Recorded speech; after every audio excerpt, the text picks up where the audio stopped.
All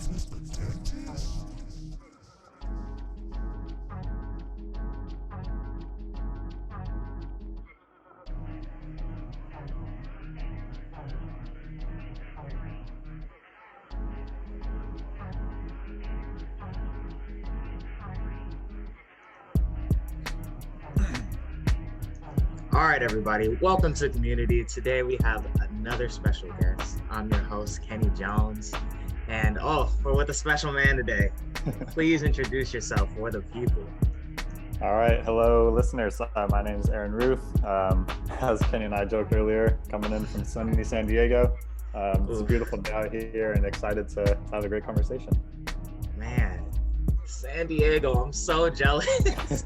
Not that San Francisco is that bad, but just San Diego is that great, you know? Yeah, I hear you. And I lived in the Bay Area for a year, so we just kind of switched places a little bit. Yeah, where'd you live in the Bay Area? I was in Marin County. I went to Dominican college out there just for 1 year, so I'm a little familiar. Yeah, definitely. Up the 37 road. Yep, that's right. Yeah, so we talked to you today because you are an author.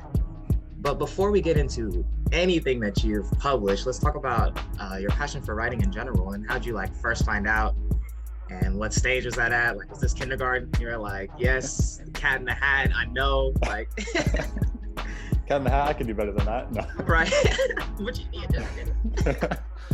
No, yeah, I mean, it's been as long as I can remember, honestly. I remember kind of the first memory I have is growing up, there was that youth writers conference that would kind of go through the school where everyone would kind of write something and just kind of write whatever you want. And then you have to write it on official paper, and then it gets sent out and then it comes back published to you. And then there's the imagination machine, I think is what the group was called. I would come to assemblies and act out different ones. So that was probably first, second, third grade. Sheesh. Yeah, so I've always loved writing, loved playing around with words, getting a message out there, whatever it may be. And then as far as poetry specifically, that's obviously the main vehicle, I guess you could say, that I use. Probably high school is when I started to do more poetry, both written and with spoken word slam poetry performances. It really started there, and then it's just been growing ever since. Would you do any of the open mics or you'd be standing up there too? I know. Yeah. I did karaoke one time in front of tons of people. That was a mistake. I need to see that video. I've done some performances, if you want to call them that. The first one I ever did was in front of my entire high school at an event we did. So probably maybe 600-700 people, maybe not that many. I think I remember playing it, maybe 300-400, but it felt like 1,000. And I just I did an original slam poem. Right. I was senior year of high school. Since then, I've done a couple things at little art centers in San Diego, Queen Bee's, if you're familiar, in downtown San Diego. Yeah. Yeah, and then in the Bay Area, I've done some. Everywhere I've been, I've tried to plug into that. Even I lived in Portland last year, so I tried to do a couple things in Portland. So that's cool. I've had some fun with it. Yeah. All along the coast. Yep, that's right. All along the West Coast. Sheesh. So what are some of your other passions that you have besides writing? Yep. So sports, growing up, I played just about every sport there is. Ended up choosing to play soccer in college. Ooh. And that's what took me to Dominican, then to a junior college in Oceanside Vista on Palomar, junior college, and then to San Diego Christian. So soccer kind of led me throughout my college career. So sports are still a huge passion for my family and I. Other than that, the arts, music, I listen to music 24/7. Right. I feel like we have to. You have to. It's I read this one thing, see if I get it right, but I think it was, if art is how we decorate space, music is how we decorate time. Yes. I remember seeing that quote and I'm just that's beautiful. That's life. Yeah, just connecting with people, Right. Whatever it's through. I guess those are probably really my passions. And then I guess how I pay the bills is I'm actually a store manager at a Dick's Sporting Goods out here. So I've been at Dick's Sporting Goods for 5 years. Recently became a store manager. It's been about a year now. Congrats. So that's what pays the bills. Thank you. Been raining for a year right now. Yep. Speaking of sports, good company. Yep. we forgot to talk about how we got connected, and that's through Deshaun and Intrusive Sports. Yep. Shout out to Deshaun and Intrusive Sports. Yeah. How long have you been knowing him? Yeah, so it's kind of like one of those relationships where we knew each other for so long, but we didn't really know each other. So we actually went to the same high school. One of us, I think, has a year on the other. I can't remember. One of us is a year older, I want to say. Right. But I actually met him through another mutual friend, Justin Aduakwa, Jay James. Oh yeah. I guess musician. He's a Renaissance man in the music world. That's a talented man. That's a shout out to him, please. We need you next, sir. Yep. Yeah. Justin, Deshaun. Wow. Talk about power. Right. Yeah. So Deshaun and I went to the same high school and never really talked. And then we both graduated. And then I think one of us reached out to the other. I want to say I reached out to him just on Instagram. Just one of those hey, you're kind of cool, man. I want to work with you. We need to be friends. Yeah. And it just kind of bloomed from there. We text each other all the time. How you doing? How's the family? Talking about different things we're getting our heads into. But he's a great person to have in your corner. And he's, I think, the youngest NBA agent in history or something like that. So, yeah. Y'all go check out Intrusive Sports and Deshaun when you get a chance, man. That's a great dude. Yeah. I met him at UC San Diego. That was a fun time too. It was kind of the same story. I feel like when you're in the midst of things, everyone's just trying to attain the goal or reach the end of whatever it is. So we really couldn't enjoy that time together. But we've definitely been checking in too. And make sure you check in with all your friends, people. Yeah, make sure you're checking in with your friends. And then about Deshaun too, just we were talking about his career a little bit, and he's just obviously on a great path with that, but above all else, he's just such a stand-up guy. He's got a heart of gold. Same with Justin. So if you don't know Deshaun or Justin, get to know him. Yeah, definitely. So speaking just outside of, or going back to your projects, let's talk about the projects. How many projects do you have available for the people to see? Gotcha. So 2 books, two self-published books, both on Amazon. The first, Alone Together, the second, When I Met You. And then as far as other stuff that you can look at, Instagram, I'll put some things on Instagram every once in a while. I've done animated videos. I've done not a music video, but a poem video, if that makes sense. Shot by my friend from high school, Jason Williams. Shout out to him. Shout out. He's great. But yeah, if you're talking, solid works, 2 official books, 2 projects. Is there anything, before we get into the projects, is there anything that you would like to do? Or is there any people maybe if someone comes plays drums for me, that'll be cool. I could do something to that, or any other projects that have been on your mind recently? Yeah. Always thinking of, I just love to create. So always thinking of different people I can work with. Always thinking of what I can do next.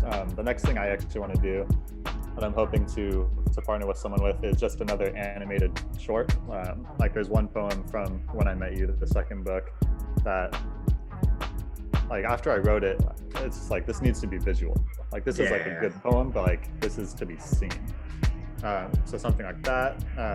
Another one of my friends from school, Chelsea, she's really into dance and just a phenomenal dancer. So maybe something with her about a dance, 10, 15 minute dance poem thing. Yeah. Who knows? That'd be cool. Yeah, but music, film, just whatever it is. Like I just love anything that has to do with art and just connecting with people. So options are always open, always looking for people to work with. We are looking for people. If you're interested. All right, if you're interested, let us know. Of course. But let's get back to the books. So Alone Together and When I Met You. Let's dive in and contrast. Perfect. How do you think like your writing style was for Alone Together? Did anything like change? Any like, I guess, improvements? I don't know if you like, how do you improve when you're a writer? What does that look like to you? Yeah, it's so interesting because, I mean, like if you, like going back to sports, it's like, okay, if I want to get better at basketball, what do? You go put up 100 shots every day in the gym or whatever. And it's very easy to see the results because you will get better, you'll make more shots. It's instant, gratification. Whereas with writing and probably really anything that has to do with more like artsy type stuff, you don't always necessarily see that instant gratification, but you just feel, one day you just wake up and think, I feel like I've gotten a little bit better, and that's the payoff. Definitely. But it is funny looking at poems from even longer ago, poems that I wrote in like middle school, and I'm just like, that's terrible. But it's interesting. So without going too deep into like the poems themselves, there actually are like poems from even like When I Met You, which was published, a couple months ago now. Like there's poems in there that I wrote in beautiful. Shout out Annika. But there's poems in both of those books that I wrote in middle school. Wow. But it's not necessarily like, it's not the same poem. Like I went and revised it, edited it, but that main idea was there. Right. Some grammatical issues we had to address. Yeah, exactly. But yeah, I mean, as far as writing, it's just like anything else, the more you write, the better you'll get at it. But better is probably not the right word to use, because how can you judge someone's words? But yeah, I guess if you're looking for stylistically or grammatically or how to piece some things together, the more you do it, the better you'll get. Absolutely. So let's get a brief rundown of each book, if you're okay with that. Definitely. Yeah. So first, Alone Together was published, I think, spring 2018, I want to say, right when I was graduating college. So Alone Together was something that, so a lot of people kind of ask me like, what made you write a book? And it's kind of interesting, and this is the case for both of the books. I didn't sit down and say, I'm going to write a book and then write Alone Together. It was actually an accumulation of a bunch of poems I had written, and then sat there and realized these all have something in common, and then kind of categorized them into different categories, and then thought, okay, now I need to add a couple to kind of, build it up a little bit more, and then I published it. So it wasn't like an idea that I wrote, it was like a compilation of sorts, like a greatest hits almost. It was like a compilation that I pieced together. But Alone Together, so it's 3 chapters. First one is kind of like the heartbreaky part of it, and then it goes into like a like independent, I'm good chapter, and then it goes into like the lovey-dovey section.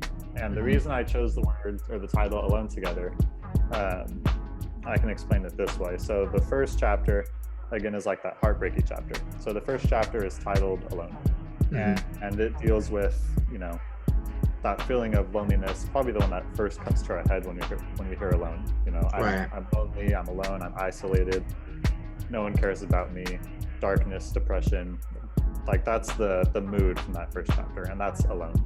Then from there you move on to the second chapter, which is also titled Alone.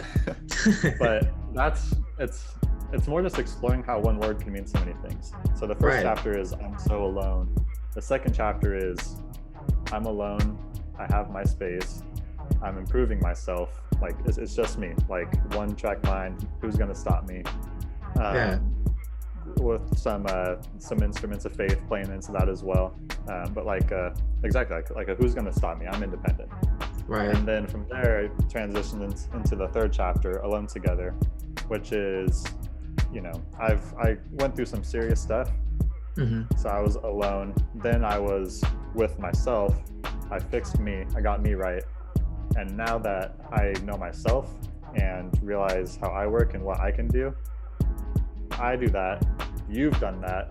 Now we can get into a place where we can be alone together. Sheesh, goosebumps. Goosebumps. Appreciate it. So that's kind of the progression of the chapters in Alone Together. Right. But I realized that, so Alone Together is very much like an outward book. And what I mean by that is, it's like, okay, like, you know, like you broke my heart. You put me into the progression of self-improvement.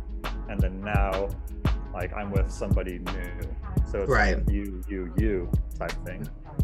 Whereas the transition into when I met you, even though there's the word you in the title, it's very inward. Yeah, I could feel that when I started it. Yeah. Yeah, very, very very intrinsic. And it actually, so in Alone Together, it's heartbreak, I'm good, like, you know, self. And then the last chapter is like the lovey-dovey part. Right. When I Met You starts with the lovey-dovey. So it's almost like a continual, like, pick up where you left off. Yeah. It starts lovey-dovey, then goes into the heartbreak, and then ends with like the self. So very similar themes. One is just a bit more outward, one's a bit more inward. And they were meant to be this way as like a duo kind of. A little bit. Not intentionally off the bat, but right. As I started to piece it together, the second book, I realized that, you know, similar themes, just kind of expanding upon a couple more things, more experience in life, obviously. And then looking back on it, it almost is like one, like you can read it as like one long book. Right. Because of the similar themes. Like a couple different themes pop up, but like the main thread is similar, I'd say. Yeah, I think also too, like, self-improvement and healing is super important, especially nowadays. Like, this virtual world, we're in a virtual world right now. I can't see you, like, I can't touch you, I can't like share a drink with you, we can't get some smoothies together, but like we can still be here and like be alone together in you know, whatever we're going through. So I feel like these books are like super important for that process and could be important for someone that's going through that, you know. Yeah, that's the goal. You know, I don't write necessarily to reach 1 million people or, you know, sell 1 million copies, but there's nothing more rewarding, and anyone that's created something and has put it out can agree. Most rewarding part is just that message, you know, the message pops up on your phone and, hey, I read your book, you know, this poem just really spoke to me, thank you. Yeah. There's nothing like it. Yep. There's nothing like it. Yeah, absolutely. I can definitely agree with that. Sheesh. So if someone wanted to get started on, like, I'm a person, I'm like, dang, look at Aaron Ruth. I'm trying to be like Aaron Ruth. Where do I start? How can I begin? You know? And here I am thinking I want to be more like Penny. Funny how that works. Right. Start from the beginning. I mean, it starts with a letter. That letter becomes a word becomes a sentence. Becomes ... sentence becomes a book. So it's just starting with the beginning, and then I can dive more into the books as well and kind of the main themes that come out. But as far as advice for someone that's starting out, don't be too hard on yourself. You know, have some fun with it. You might be terrible to begin with. I was terrible to begin with. The process. Dr. Seuss, Dr. Seuss was terrible to begin with, I'm sure. But yeah, just like you said, process. That's all it is. Yeah. Look at the 76ers, y'all. Look at the 76ers. That's the process. Right. Ben Simmons can shoot now. Trust the process. Something like that. Sweet. So with that, we're about to wrap it up. Is there anything else you'd like to share with the people? Thank you for your time too. Yeah, of course. Yeah, I guess I'd just like to go a little bit deeper into when I met you, just for a moment. And one thing that I actually didn't even think about going into this, but something you said kind of made me realize. So for prepping for both books, Alone Together and When I Met You, one thing I did was I emailed a survey to maybe 10 to 12 people, just asking them questions about the topics. So I sent, to some of my closest friends or people that I respect, what is loneliness? What does that mean? Can you be alone but not lonely? How is your current mental health? Are we more alone than ever before? And I literally used, like, word for word some responses that I got from people. So, yes, I am the author of the book, but like it's written like for you, by you, like it's FUBU, like, so that's just something I thought I would share. It's not like I sat here and wrote the entire thing. I mean, like, in a way, like, of course I did, but it was very much, I guess, cultivated by the responses and real feelings and emotions from you, from people. Absolutely. I think that's one of the most genuine and, like, best parts about, like, putting together a project. It's when you're doing it to start, I feel like it's always like, this is for me, this is something I want to do. But then you realize that's not only is that important, but it's also important for who you can, like, touch within those messages and those stories and those themes and the compilation of those stories from other people. Even though I'm saying, like, oh, this is, or like you're saying, this is your book, but there's been tons of stories shared. Yeah. That didn't even do the survey. Exactly. And you'll be on the next email list, 100%. But I was thinking earlier, like, I honestly don't know if there's anything more powerful than a shared story. And that's kind of been, like, storytelling is kind of like a buzzword in recent years. Everyone's a storyteller, but I mean, yeah, everyone is a storyteller. Like, that's very true. And it's by sharing those stories and by being vulnerable with one another. And the common theme in When I Met You is mask. Like, remove that mask. Not a surgical COVID mask, but a metaphorical mask. Keep those on, please, everybody. Yeah, mask on. But removing that metaphorical front, removing that disguise, knowing yourself enough to know what disguise you have on, removing that, being vulnerable, sharing stories. That's where unity and change and love and everything that is so crucial to the world. That's where all that comes from. Yeah. Wait, are you into astrology? I can't say I am. I appreciate it. I can't say I'm into it. Yeah, we're gonna do a chart reading after this. We're gonna hook you up with some people. We need to figure out more about Aaron.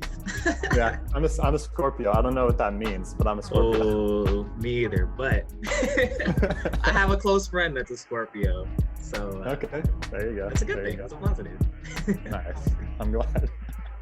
For sure, man. Well, I appreciate you taking some time in the morning. It was tough for me to wake up, y'all. I am a morning person, but not on the weekend.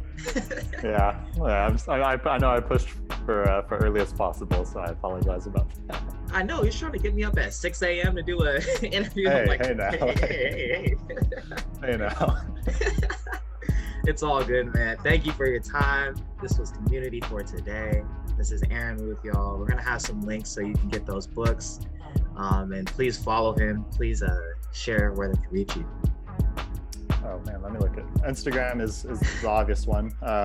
My @ is just Aaron Ruth, AARON RUTH. Very basic white person name. So Instagram @Aaron Ruth. That's where I'm most active. And look forward to seeing y'all. Absolutely. Thank you, man. Thank you, Kenny.